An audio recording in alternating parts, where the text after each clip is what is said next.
Hey class, welcome from the Yaden household. Hope you all are doing well. It's Monday, April 20th here, and this will be the last week of new content that I'll be giving you all. We'll be going over the Catholic epistles and the book of Revelation this week between this lecture and your readings. So a few quick notes before we get into the topic for this week. The first note is that this is the last week I'll be giving you all new content. After this week, you won't be given any new content, no new reading, no new lectures, anything like that. So you'll have this week, you'll turn all this stuff in on Friday. Next week will be a free week to catch up and to study. So next week you will not be given anything new from me, but you'll have that time to work on your paper. Remember, that's a 3 to 4 page paper that is listed in your online syllabus. I'll attach that again to the email that I send out this week. So that's the first thing. You'll have that next week to be working on, so you won't have anything else from me. And then secondly, you'll have time to study for your exam, your final exam. Now your final exam, I will post it on Friday, May 1st, so the day that your paper is due, and that will be available till Friday, May 8th. So that'll give you a 1 week window to get that in. So just to kind of go back over, and I'll send you a quick calendar to let you know what's going on here. This Friday, right, I think it's May 25th, will be your last content. So you'll need to turn in your quiz and post a discussion this week, right? So do a quiz, post a discussion, get your study guides done. Next week, May 1st, so a week from Friday, your final paper will be due. It's only a 3 to 4 page paper. I'll talk about it a little more later. And then on May 8th, the next Friday, your final exam will be due. And so we'll talk about each of those in a little more detail. And those are all listed on your online syllabus that I'll send to you again. I've sent it to you before, and we'll send it again just to clear communication. So let's talk first about your final exam, because I haven't talked a ton about that. Your final exam, again, will be available from May 1st to May 8th, and it's going to be in 2 parts. Each part will take about an hour. It'll be timed. You'll be given an hour to complete them. The first part, you'll have 20 definitions that you will need to give me in that hour. These 20 definitions are going to come from pretty much class before we went fully online. So about the Old Testament and some of the historical stuff on the New Testament. This is all going to be stuff from there. Now, I taught in a way that you were going to have an in-person class or in-person test, but we're not going to have an in-person test. So I'm going to change that up, make it a lot simpler for you. I'm going to send you a list before the end of this week of 30 terms that I feel like you need to know to really understand the Old Testament and the sort of backgrounds of the New Testament that we did. I will give you all those terms. Then I'm going to send out a video probably a week from today on Monday where I give you the answers. I give you the definitions of pretty much each of those terms. So pretty much what you're going to have to do is get that list, watch the video, and then you have all your answers to your final. I'll probably give you 30 terms, and then 20 of those will be on the final, okay? And those will be everything from Pharisees to maybe the divided kingdom period. Those will be different terms. And you're just going to give me a couple sentences telling me what happened or what that term is, okay? And that'll just let me know that you got the stuff down from the Old Testament. So that'll be your first part. You'll have an hour to do that. The second part will also be an hour, and you can do these separately. You don't have to do these back to back. Will be 50 multiple choices. And every single one of these multiple choices will come from your study guides, right? These will not be new tests or new questions. This will be all stuff that you've seen before. All 50 of them will come from there. You'll have an hour to complete it. So here's the thing. If you did your study guides, this is going to be an easy A, right? If you didn't do your study guides, it's going to be a struggle because you do not have time to be looking these up in your books or in the lectures, okay? So do your study guides beforehand and you'll be fine. So that's kind of your final exam. 2 1-hour periods. The first one is to do your terms. The second one is multiple choice questions. So on the final exam, here's what I'm going to say. I'm not here to push you, to trick you, to do anything. This is, if you put in the effort, you're going to get a good grade. I can promise you that. And that's the way I developed it. None of our brains are working great right now. Mine certainly is not working great. And I know it's a struggle for you all to have 5 classes. So what I've done is just to make sure if you're doing the work, if you put in the work, you'll be fine, right? I'm not going to trick you. I'm not going to give you you're not going to see anything new. There'll be no questions on your final that you've not already seen and been given the answer for if you want it. okay? So don't worry too much about your final. Trust me, you will be fine on this. I'm not doing this. I just am doing this to make sure you're doing your work and looking at the content, okay? Just be reading, going through those. So just make sure you're working on that. Quick word, 2 questions we had that came up multiple times from last week, the discussion on Paul, that I want to answer real fast. The first was a really good question about why was Paul a tent maker? Why did he have this other job?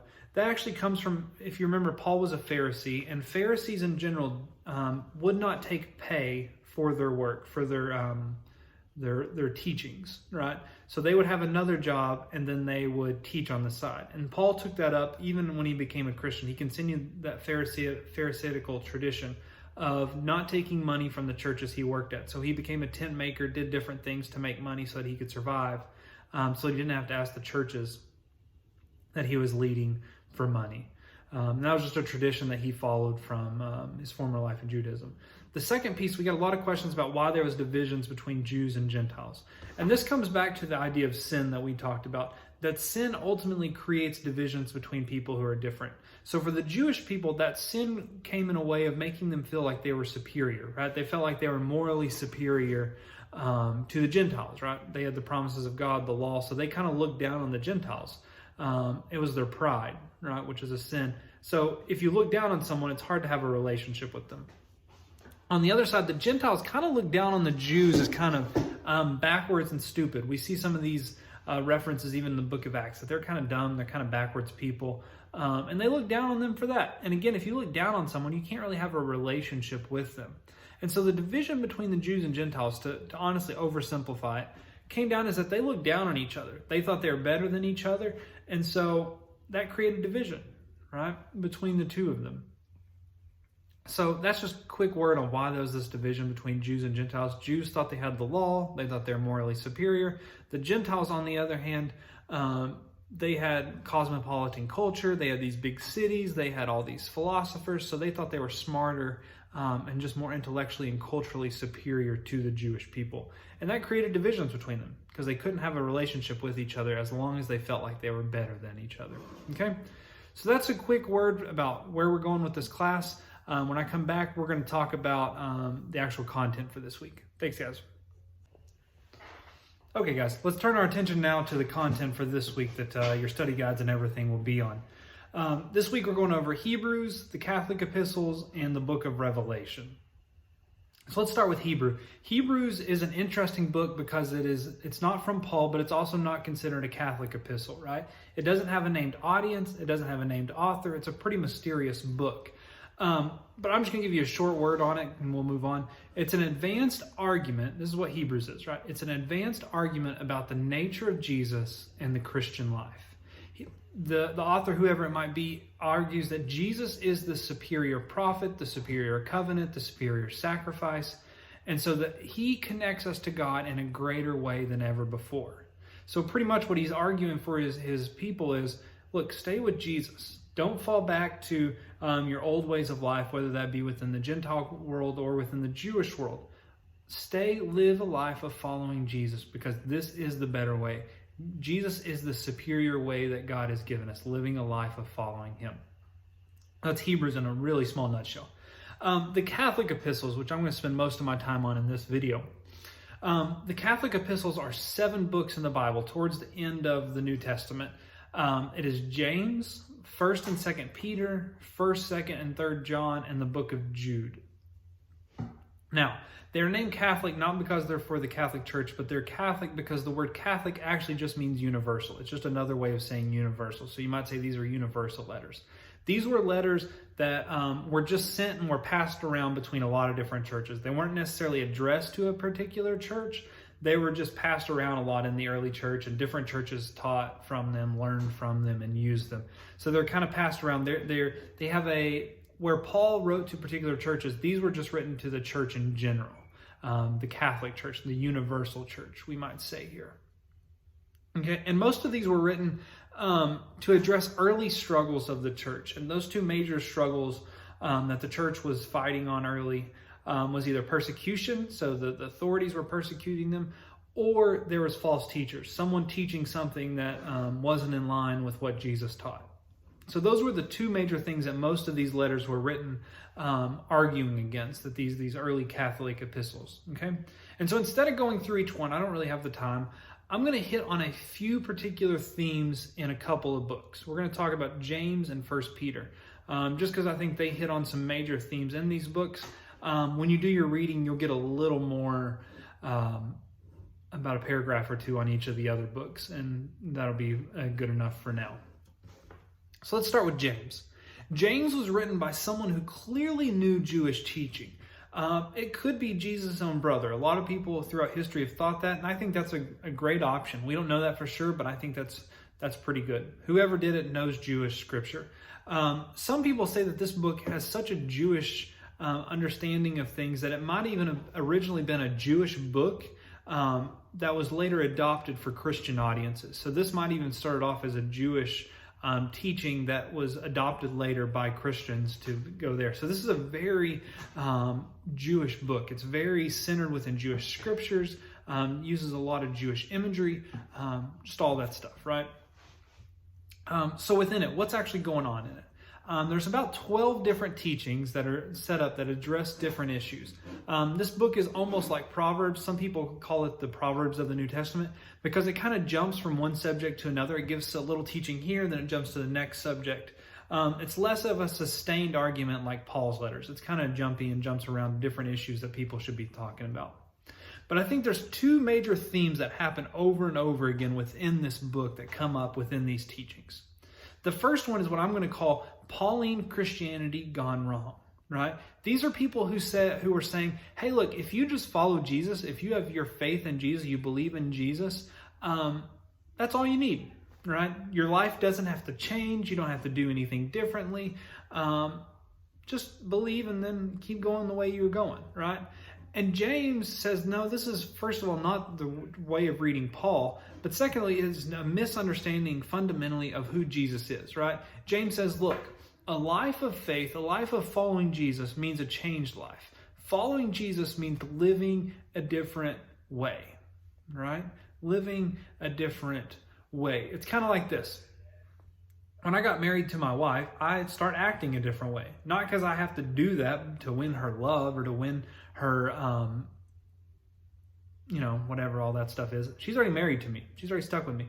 I do it out of love for her. I change the way I do it. So it's not that I'm trying to win my wife now. No, it's because I love her. I do things differently. And that's what James is saying about a relationship with God. You change not to gain God's approval or anything like that. You change because that's what you do when you love someone, right? You change the way you live. You live in new ways. So what does this actually look like on the ground? It means watching what you say, learning to take care of what he calls the tongue, learn to control how you talk to people and about people. Stop gossiping, stop being mean to people, right? That's the first change that he talks about. The second thing that he talks about is that it means taking care of the poor, the people who are struggling in your midst. James 1:27 says this, religion that is pure and undefiled before God, the Father, is this, to care for the orphans and the widows in their distress, and to keep oneself unstained by the world. He says, look, what following Jesus, what being part of a religion ultimately means is taking care of orphans and widows, people who are struggling in our midst. Those would have been some of the people who are struggling the most in their culture, in their area. And then secondly, don't be stained by the world. Don't do things the way they do it. 2:15, James 2:15, he continues this argument. He says, if a brother or sister lacks food and you say to them, go in peace, I'll pray for you, but you don't supply their bodily needs, what good is that? Faith without works is dead. He says, look, if you see people struggling and you don't do anything to help them, what good is that? Does that do anything, really? No, he says, Christianity, true religion, following Jesus means going out and taking care of the most vulnerable, taking care of people. So it means controlling your tongue, and it means taking care of the vulnerable. Okay. Now we move on to the rich oppressors. I'm going to call this second theme, dealing with rich oppressors. The audience of the book of James were clearly part of an unjust economic system, a system that had huge divisions between the rich and the poor. And there was these huge monetary divisions between them, and the rich were taking advantage of the poor through bad wages. They weren't paying them very much, and shady practices. right? So you have this division. The rich were taking advantage of the poor. Nothing like our world today. That's sarcasm, by the way. But James is writing to people stuck in this unjust economic system, right? In James 5, in some of the most poignant words in the Bible, James says this: "Come now, you rich people, weep and wail for the miseries that are coming to you. Your riches have rotted and your clothes are moth-eaten. Your gold and silver have rusted, and their rust will be evidence against you, and it will eat your flesh like fire. You have laid up treasure for the last days. But listen, the wages of the laborers who mowed your fields, which you kept back by fraud, cry out, and the cries of the harvesters have reached the ears of the Lord of hosts. You have lived in luxury and in pleasure. You have fattened your hearts in a day of slaughter. You have condemned and murdered the righteous one, who does not resist you." He has some pretty strong words for those rich people in this community, in this world, who are taking advantage of the poor. He says, look, you are not paying them right. You're not sharing your wealth. You're not caring for people. So guess what? God will get you. You will have your day, and God will come with judgment for you. And then to the poor people who are struggling there, he says this to them: "Be patient, therefore, until the coming of the Lord." He says, look, you rich people, you better change your ways, share your wealth. And then he says to the poor people, he says, be patient. The day of the Lord is coming where God will get them, where God will come for them. One scholar that I really like on the book of James, she talks in her commentary. She says this about the book of James. She says, if the letter of James were sent to Christian communities of certain countries today, it would be very possible that this letter will be intercepted by government security agencies.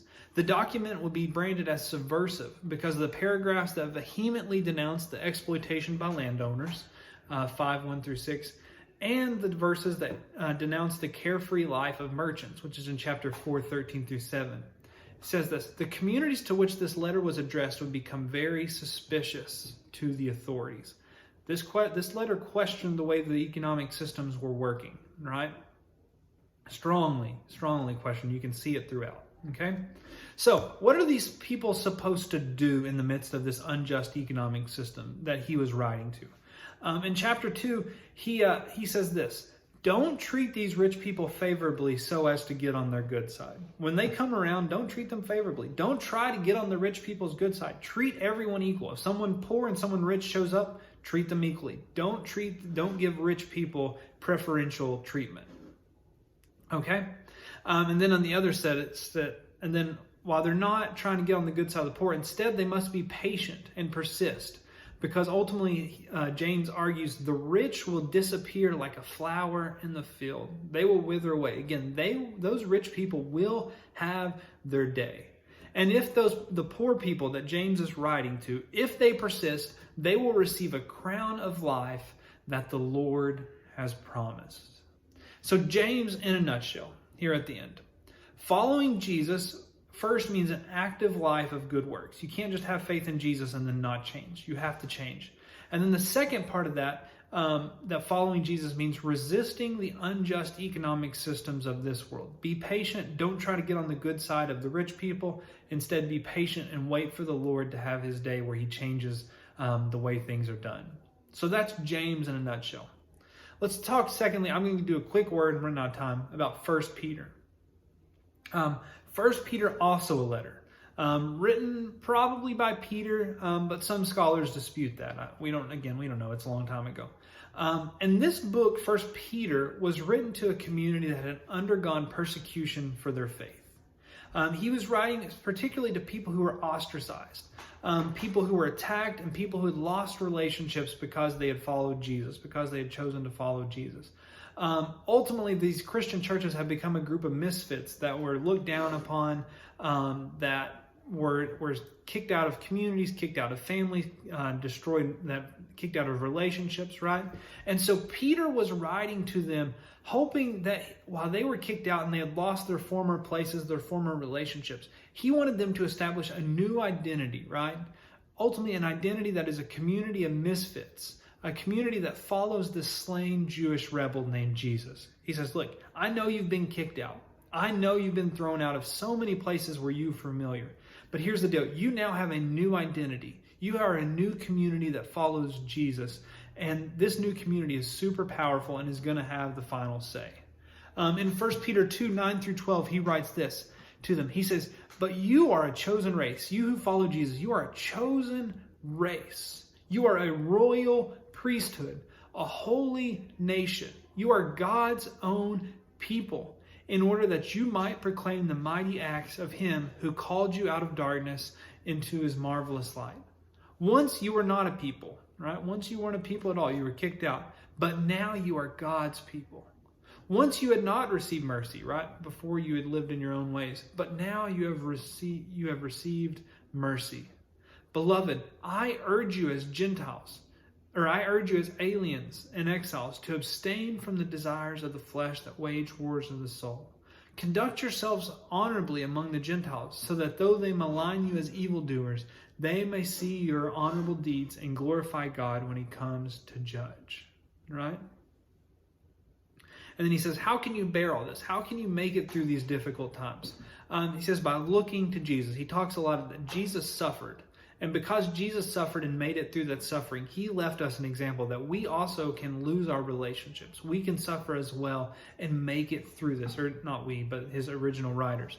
Because Jesus suffered, ultimately his original writer, his original readers, his original audience, they too can make it through the suffering that they are going through. So that's kind of 1 Peter, a quick theme in 1 Peter. He says, look, you're being persecuted, your lives are being hurt, things are changing for you, but just remember, Jesus suffered, and Jesus has made you a new people, and a new people that can work together to support each other, encourage each other, and make it through these hard times. So that's a quick theme from the 1 Peter, just want you to get. You'll read a little bit more about 2 Peter, 1st, 2nd, and 3rd John, the book of Jude you'll have some reading about, and then Revelation. I gave you 2 readings on Revelation. One is about different ways to interpret Revelation, and then the other is actually about what's going on in Revelation. And then you got videos about the Revelation too. So that's kind of in a nutshell there. I changed I'll say this and then I'll get off. I changed your reading a little bit this week to make it a little easier. And it originally was another reading, but I went back and thought it might be too difficult considering what happened with the book of Acts. So you have different readings than what's on your syllabus, but all those readings are listed on the module on Canvas. Okay, guys? Thank you all. I know this video was a little longer than normal, but this is the last one, okay? And guys, have a good week. Email me if you need anything. See y'all later.